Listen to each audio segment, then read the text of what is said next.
Hey, here I am again. I kind of want to go over this everybody's a photographer kind of thing that I've been pushing here.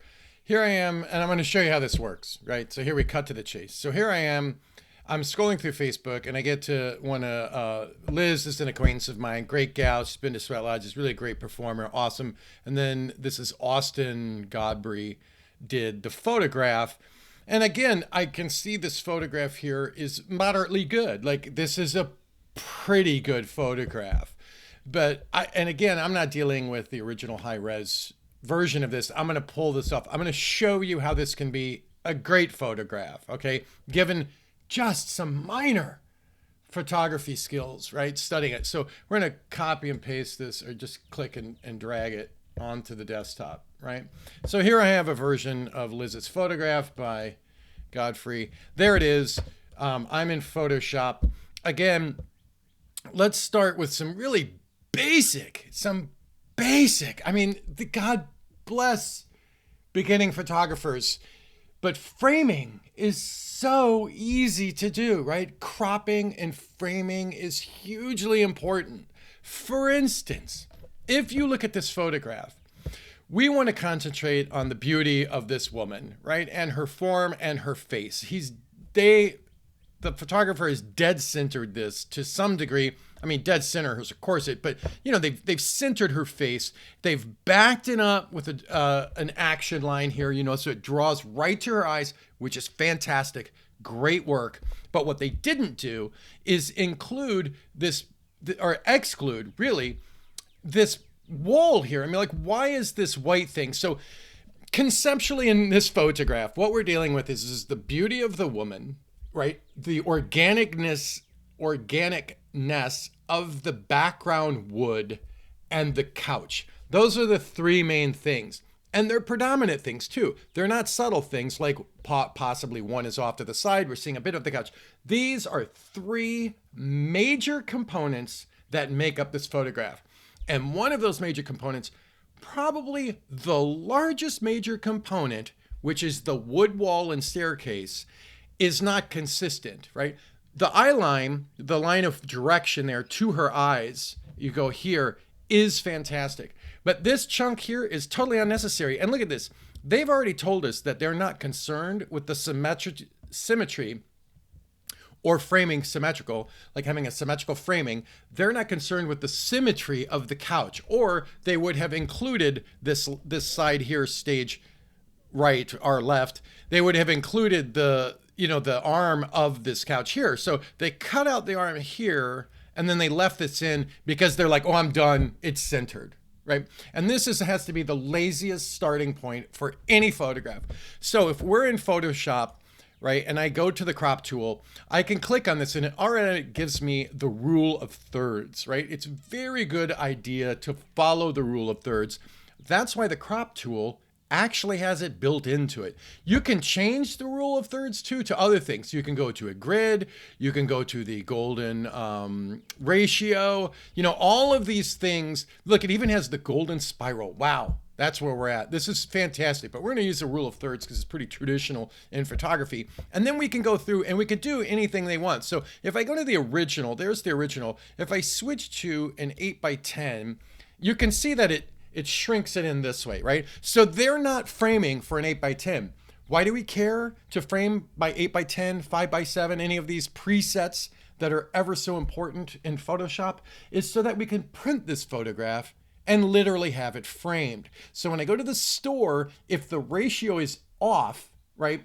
It's like willy-nilly, here's just what I think my cropping should be, right? Then when I go to frame it, I'm going to run into problems. So what we do is we pick one of these that we like. Let's start with, a lot of times they start with what fits the pre-existing frame with losing the least amount of information. So if I go to 8x10, you can see I lose a large chunk up here and I lose a large chunk down here. So maybe that's that. I like to also do this just to kind of see what's up. Is flip the 8x10 horizontal, vertical, and go back and forth. Let's do 5x7. Look at the up. See, they're 5x7 now. You can see that works great. I'm losing just a little bit of information here, right? So now I have to ask myself, why am I distracting the audience right, the viewer, with this white chunk over here when my goal is to center frame her anyway in the middle third. So watch what I can do here. If I take this corner and it's going to retain the dimensional shape of 5x7, and I can scoot this in, I could still keep her in the center, right? And I've got some room down here, so I can click the photo, I can scoot it up, right? And now I've got her kind of centered in this top third here, you know, this way, right? I've got her still centered vertically in the entire image, right? And I got rid of that white. Now watch what happens when I click on this. There I have a very symmetrical photograph, okay? Beautifully symmetrical because I've eliminated the white space off to that right side of our frame here. I've gotten rid of that. I've gotten rid of these buttons, which are a distraction too, the actual buttons on the furniture. And since I've already cropped the left side of this frame, like basically as an artist, I'm saying, well, I don't care about the couch. I'm going to crop off the left arm. Now I've equally cropped off the right arm. So I've created the couch is definitely more centered, right? Most importantly, I've gotten rid of that white thing on the side, which again, if we go back and look at this, one of the other issues this happens is the white distracts you because it's in such contrast to the actual organicness. And the other issue is that it doesn't support the vertical line of the frame. So we have this little triangular sliver that distracts the viewer, right? It's just bad framing, right? It's bad photography. So again, if we go back and all we have to do is quite literally just scoot this up like this. I'm going right to the edge of that, getting rid of that. And then I'm going to slide her up. I'm holding down the space bar so I should keep it aligned there. And then I click, and here I have a beautiful photograph. Now, I could even take this in a little bit more because I don't like the highlight on the couch down here, and that's erroneous information anyway, is to even tighten it up back like this some more, right? The other one would be is that I don't need to have her legs centered. We're just concerned about this, so we're going to go here. And there we go, we have that. So the space between the top of her head and the top of the frame and the bottom of the foot and the bottom of the frame are symmetrical. This is a desired symmetrical photograph. This is it. So now what we have here is the three solid components of this: the wood in the wall and the stairs, the figure of the woman, and the couch, all evenly and symmetrically filling their spaces. That becomes good framing. Now, when I do photography, this would take me about 4 seconds to decide that that's how that should have been framed. The fact that this wasn't framed from the get-go is very disconcerting. Now, let's cut to the even more important part. Liz is a gorgeous woman, and this photo, you can see, has a clarity issue on her face. Okay, so one of the things we do in Photoshop when I'm teaching this is when we select a layer, we never, beyond this point of framing, and even framing, because it's going to affect every layer, so I frame it, and then what I do is this is a lock layer, is I always duplicate it, and that allows me to mess up with this second layer. Like I can screw with it all I want, right, and never have to go back and reload the photo and redo the framing. So I could turn the visibility off of the background layer. Right? I select this here, and here's a double whammy. I can right click and convert it to a smart object, which means it's not going to allow it to be permanent anyway. So I have two multiple factors on this layer now that I'm going to go color correct that are not permanent in my editing. They're edited, but I can go back one step and go, I want to get rid of that. And I don't have to start the whole project over. Okay. So what I have is, this is a great photograph. The color temperature is good. The couch is good. The clarity is good on the couch and the wall. But do I need that much clarity on the couch and the wall? What I want is her to look pretty as possible. Okay. And she doesn't, in my opinion. There's a lot of harshness to her face. It has a texture to it that doesn't look so beautiful. She's already wearing dark makeup, dark lipstick, and she has dark hair. So this is exemplifying it. So here we go. We're going to go filter, camera raw. We're not using any of these adjustment layers. This is silliness. I mean, you can, I teach these and we go through them, but the camera raw is the tool here, right? So we're going to go into camera raw. It's going to open up the camera raw. You can see now, I'm going to move my little circle over here. You can see now what we have, and I can zoom in on her, right? What we have is all of these factors to adjust. When I looked at this photo on Facebook, what I saw is that the clarity could be this photo could be turned into a great photo from a good photo in one pull. And that would be is to pull back on the clarity, right? So what I'm doing is I'm softening this up. This is a portrait, a portrait of a pretty woman. We want to have it be, this is like every Instagram filter for smoothing their face. Like this has become a completely acceptable way of augmenting photography, and people like it, like they want it. The women are like, yes, it looks better smooth. So I'm going to go back, and a lot of times what I do is I go as far as I can, like this is all the way, and you can see it's starting to look fake and cartoonish, and so that's too far. But I do this so I can get an understanding of where I'm at. Like, what if I go all the way right? Look at that. See, that's what too much clarity looks like, right? Again, useful in a different application. Probably not this one of a pretty lady, right? So we're going to pull this back, and here I'm at about 44%. Now I'm going to go to texture, which is like a sub-clarity, and I'm going to pull that one back. Look, if I go all the way, see how the wood smoothed out? She's definitely smoothed out a lot. If I go the other direction, you can see. So texture and clarity are kind of like byproducts of each other, right? They both do the same thing, but one is a subversion of the other, right? So again, play with them, right? So I would pull the texture back pretty far, and then dehazing is really I do for landscape photography for the clouds, right? So it pulls the white that photography gets when it takes a sky shot, like the clouds all look white. If you dehaze it, what it does is it suddenly makes it look blue, and it gives clouds definition. What's funny is it can be used here. Like I can apply this, again, I think it looks too fuzzy. I'm not liking it, but I do like where it's going kind of with the color. So I'm going to put that back at 0. I can also select the whole thing, type 0, and put that in there. And then what I can do here is I can go to the highlights. So what we want to do is we want her to offset from the wall. So if I boost my highlights are boosted about 25% here. What I don't want up here is blowout, right? So what I'm trying to avoid is to get any blowout in this image. You can see here, see how it's like totally blowout. Watch when I pull it back. It's partial blowout. The blowout is mostly on her cheek. Do you see what I mean? So I'm trying to get this as far to the point right here. I'm trying to get this highlights to boost her image, bring it forward, offset it from the background, but yet not blow out that cheek, because that seems to be the predominant. There's some highlights in the clothes. We wouldn't care about those being as much blown out because it's a white top. But if she has blowout in her cheek, it's not going to look good. It's an unprofessional photograph. What I always do here is grab the black point and I slide it back and forth and see where I'm at. Again, it helps with the contrast, but let's just say, there's all the way -5. Do I even need to adjust it? I could go back, select the thing, type in 0, hit tab. That'll put it back to 0. I think we're okay there. Sometimes I look at the exposure. I just want to see like where I'm at. See, I'm getting, when I pull the exposure up, because the highlight, the whites and the highlight, I'd have to pull those guys back. Because again, I don't want that cheek to blow out. I could also, mind you, I could go in and mask just that cheek, right? So I could use the masking tool in Camera Raw to keep that from blowing out. But I'm trying to see if I can do it without all the extra work.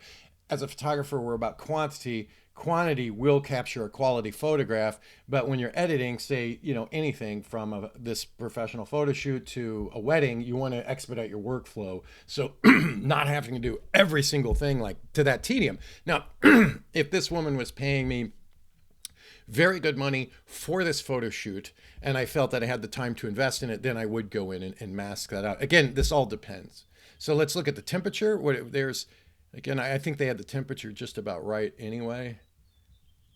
Yeah, it's too warm, too cold. I think they had the temperature totally right. I think I got the exposures of 0.6. It's really nothing.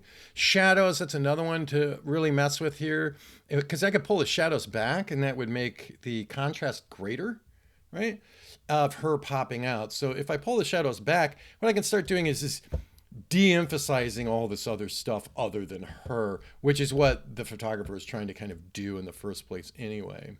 Again, I don't like that blown out cheek. I'm bringing my highlights back. Excuse me. We could try a little more contrast. That's going to bring back that harshness on her face. So I wanted just enough contrast to have the image contrasty, but again, not blow her out, but also not make her look, kind of as grainy as she looked originally. Again, I'm going to go back to the clarity. that was about 0%. So if I pull, again, I like the clarity way back here. Again, this is, it's a portrait photo of a pretty girl. So let's admit it, right? Go with it. Again, I want to kind of, maybe, okay. So let's say, there we go. There's the new photo, right? Cropped correctly. See, I don't like it. I think there's too much white blowout. So what I can do here, which is great with Camera Raw, is I can go click on, I can turn it off. There's the original photo, and there's the one I'm working on. See what I mean? So there's the differences between those two. Okay. So what I'm going to do is I can just click on Camera Raw, open it right back up, and I can bring my highlights back just a hair. I had the whites probably a little too. I'm going to bring those back a little bit. There we go. That's it. So here's the original, right? And there's where I'm at. Right. And again, I can do this. I can go File, Save As. We'll call this version 2. Save it to the desktop. Now I have 2 versions. I can go back and open up the original. Again, there's the original. There's the modified. And this, you could say, hey, that's too fuzzy for me. Right. I just think this is too dark. It's grainy. It makes her look older. It makes her look grittier. This is a softer, smoother, more feminine. So again, I could go back if the client said, hey, that's far too much. We could go, sure, no problem. Let's go ahead and pull the whites back. Again, what I don't like is that her face temperature is starting to match the wood tone in the back. Right. Yeah, I still like that offset. Another way of dealing with this photograph too is we could say that's okay, right? And then what I could do is just go here, select the brush, right? And to some degree, I could paint her out. And you could also pen tool this. I mean, you want to get nuts, in Photoshop, but we could do something like this where we're actually going to select her body, and this is I'm doing this grotesquely quick, right? Because I don't want to bore you. Because what I can do is go down. Let's do that. With the brush size here, up and down, and really make this a tight fit everywhere. Maybe I don't want to do that dress either, because like down here, because I would want that to be lost in the background a little bit. Let's do all this. We're painting her. Again, this is just, what I'm creating is just a painted mask. I'm using the brush tool to create this mask. You can see here, there it is. There's the mask, right? And then when I can come back, and once I hit this, it's going to lose the mask, and it's going to go back to our filters here, but only for that masked area. So I could up the exposure. See what the highlights are too much, so I want to bring the highlights back. Now I'm going to do this battle we do a lot of times between bringing the exposure upwardly and using the highlights to get rid of our blowout. There's whites. Let's say we want to write at that spectrum. So I can hit OK. And there's a different version of it too. So again, original, new version. Like I said, I think that may be a little too much for me, even me, right? But I do like the contrasty offsetness. I'm going to go back. See, and this is what it's all about. This is literally what you're doing is you're going to go back and forth. I'm going to select that mask, and I'm going to pull the exposure back just about half of the depth I have. There we go. Original, mine. All right. So there you go. That's how professional photographers would edit a photograph. A lot of work is done in post. This idea of like, I took the photo, didn't crop it, and there you go, is not producing good quality work. And I hope that helps.